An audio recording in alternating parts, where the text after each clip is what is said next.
என் அன்பு குழந்தையே, நீ உன்னுடைய வாழ்க்கையில் சுபிக்ஷமாக வாழப்போகின்றாய் என்கின்ற செய்தியை சேர்க்கவே சந்தோஷமாக நான் வந்துள்ளேன். நீண்ட நேரமாக காத்து கொண்டிருக்கின்றேன். ஆனால் நீயோ மனதை போட்டு குழப்பிக் கொள்கின்றாய். என்னுடைய வாழ்க்கை இப்படியே போகின்றதே, என் விதி இப்படி ஆகிவிட்டதே, என் சந்தோஷத்தை என்னால் காணவே முடியாதா என்று புலம்பிக் கொண்டே இருக்கின்றாய். என் தங்கமே, வாழும் நாட்கள் எப்படி இருக்க வேண்டும் என்பதை நீ என்றைக்காவது யோசித்திருக்கிறாயா? கடந்து போன காலங்களிலேயே காலங்களை கழித்துக் கொண்டிருக்கின்றாய். கடந்த காலத்தை நினைத்து கண்ணீர் விடுவதும் எதிர்காலத்தை எண்ணி கனவு காண்பதுமாகவே உன்னுடைய வாழ்க்கை போய்க் கொண்டிருக்கிறது. இந்த நிகழ்காலத்தை ஒரு நொடியேனும் வாழ்ந்து பார். அப்படி நீ ருசிக்க ஆரம்பித்தால் உன் வாழ்க்கையில் வெறுமையும் வெறுப்பும் நீ உணர்ந்திருக்க மாட்டாய். சற்று யோசித்துப் பார். வாழ்க்கையில் நீ நினைத்ததெல்லாம் கிடைத்து விட்டால் வாழ்க்கையில் சுவை எப்படி இருக்கும்? அதன் பின் உன் வாழ்க்கையில் எந்த சுவாரஸ்யமும் இருக்காது. எளிமையாக கிடைக்கும் எதுவும் உன்னுடைய வாழ்க்கையில் நிலைக்காது. எளிமையாக கிடைத்துவிட்டால் அதன் மதிப்பை உன்னால் உணரவும் முடியாது. நீ நினைப்பதிலெல்லாம் நல்லதும் இருக்கும், கெட்டதும் இருக்கும். அது எல்லாமே நீ நினைத்த மாத்திரத்திலேயே அது உன்னுடைய கையில் கிடைத்துவிட்டால் நீ திருப்தியாகவும் சந்தோஷமாகவும் மகிழ்வாய். ஆனால் அது உனக்கு பாதகமான விளைவுகளை கொடுக்கும் போது நீதானே அனுபவித்தாக வேண்டும். சற்று பொறுமையாக இருந்து கொண்டால் நீ என்னிடம் கேட்டவற்றில் ஏதாவது பாதகமாக இருந்தால் அதை உனக்கு சாதகமாக மாற்றி என்னுடைய பரிபூரணமான அருளுடனும் ஆசீர்வாதத்துடனும் உன்னிடமே சேர்ப்பேன். முதலில் என்னை மட்டும் ஏன் இப்படி படைத்திருக்கிறீர்கள் அப்பா? என்னுடைய வாழ்க்கை மட்டும் ஏன் இப்படி ஆகிவிட்டது? என்னால் மட்டும் எப்படி எதையுமே சாதிக்க முடியாமல் போய்விட்டதே என்று என்னிடம் முறையிடுவதை முதலில் நிறுத்து. உன்னிடத்தில் நிறைய திறமைகள் இருக்கின்றது. ஆனால் அதை செயல்படுத்தத்தான் உனக்கு தெரியவில்லை. நான் உன்னை திறமைகள் நிறைந்த, நற்குணம் படைத்த, அன்பு நிறைந்த பிள்ளையாகவே இவ்வுலகில் நான் படைத்தேன். நீயும் சாதிக்க பிறந்த என் பிள்ளைதான். ஆனால் உன்னுடைய வாழ்க்கையில் கஷ்டம் என்கின்ற ஒன்றையே நீ நினைத்துக் கொண்டு அதில் தேங்கி நின்று முன்னேறாமல் அழுது கொண்டே இருந்தால் வாழ்க்கையில் நீ நின்று கொண்டேதானே இருப்பாய். வாழ்க்கையில் நிமிடங்கள் போய்கொண்டேதானே இருக்கும். வாழ்க்கையில் முதலில் உனக்கு எது தேவை, எது தேவையில்லை என்று பட்டியலிடு. உனக்கு எது தேவை என்று நீ நினைக்கிறாயோ அதை முன்னே நிறுத்து. அதற்கான முக்கியத்துவத்தை கொடு. அதற்காக உழைத்து போராடு. உனக்கு தேவையில்லாதவற்றையும் வழிகளை கொடுப்பதையும் பற்றி நினைத்துக் கொண்டே இருந்தால் உன்னால் உன்னுடைய வாழ்க்கையில் முன்னேற முடியாது கண்மணி. எல்லாவற்றையும் தாண்டி வரும்போதுதான் உனக்கான சிறந்த எதிர்காலத்தை நீ அடைய முடியும். நீ நினைத்த எதிர்காலமும் உன்னுடைய மனம் விரும்பும் எதிர்காலமும் உனக்காக காத்து கொண்டிருக்கின்றது. நீதான் இருந்த இடத்திலிருந்து நகராமல் இருக்கின்றாய். முதலில் உன்னுடைய பயணத்தை நீ தொடங்கினால்தானே நீ சேரும் இடத்தை நீ அடைய முடியும்.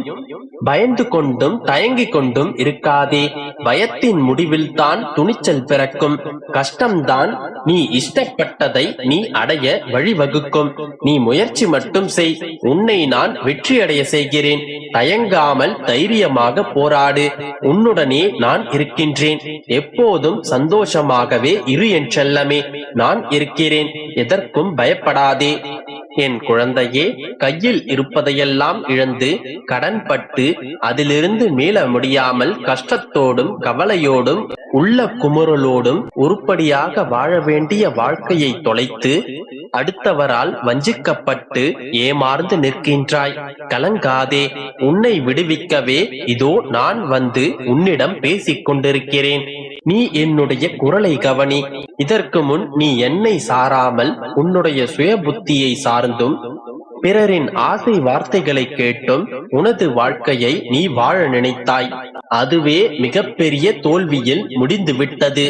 நீ சிரிக்க சிரிக்க எதிர்பார்ப்பை மட்டும் மிச்சம் வைத்துவிட்டு கையில் இருந்தவையெல்லாம் கரைந்து போயின. நீ இப்போது யோசித்துக் கொண்டு உட்கார்கிறாய். உன்னுடைய யோசனைகளிலேயே நீ மூழ்கி போனாய். நிம்மதி இல்லாமல் தவித்துக் கொண்டிருக்கின்றாய். பயப்படாதே கண்மணி, இதோ உன்னை மீட்டு உனக்கு நன்மையை செய்யவே நான் இன்று உனக்காக வந்திருக்கிறேன். இனி உன்னுடைய நம்பிக்கை மறைந்துவிடப் போவதில்லை.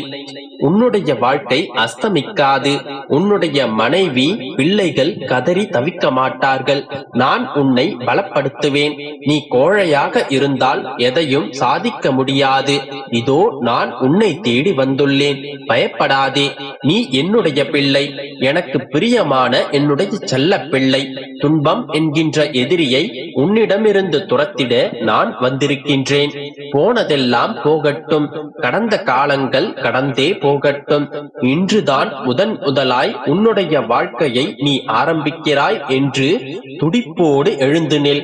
இதுவரை நீ எதையுமே சுயமாக சம்பாதிக்கவும் இல்லை, எதையும் இழக்கவும் இல்லை. எல்லாம் கனவென்று நினைத்துக்கொள்.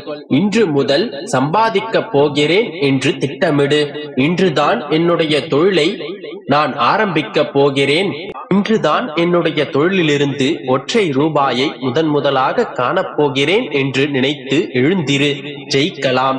நம்பிக்கையோடு எழுந்தால் இருளுக்கு அப்பால் உள்ள ஜோதியை நீ தரிசிப்பாய். இனி நீ கடன் வாங்க மாட்டாய், கடன் தருவாய். நீ வாரி இறைத்தாலும் உனது பொருள் உன்னை விட்டு நீங்காது. நீ சின்னதாக ஒரு தொழில் தொடங்கு அல்லது புதிய வேலையை செய்.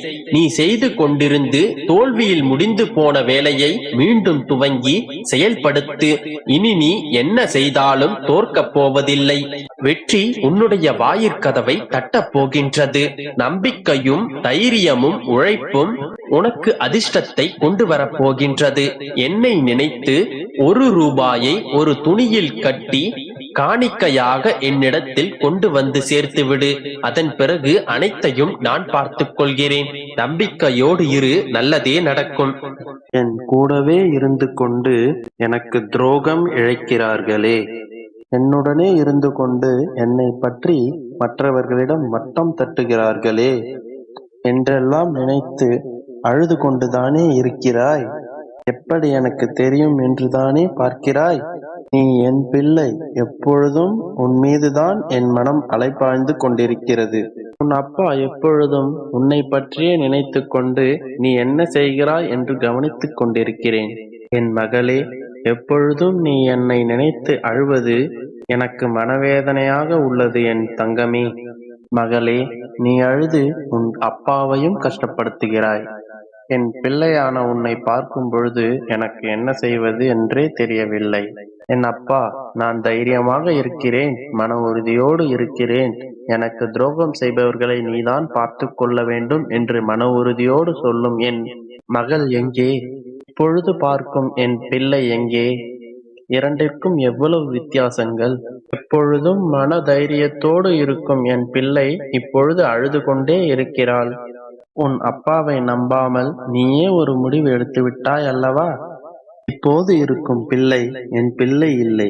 கண்ணீரோடு அழுது கொண்டு இருக்கும் பிள்ளை எப்பொழுதும் என் பிள்ளையாகாது.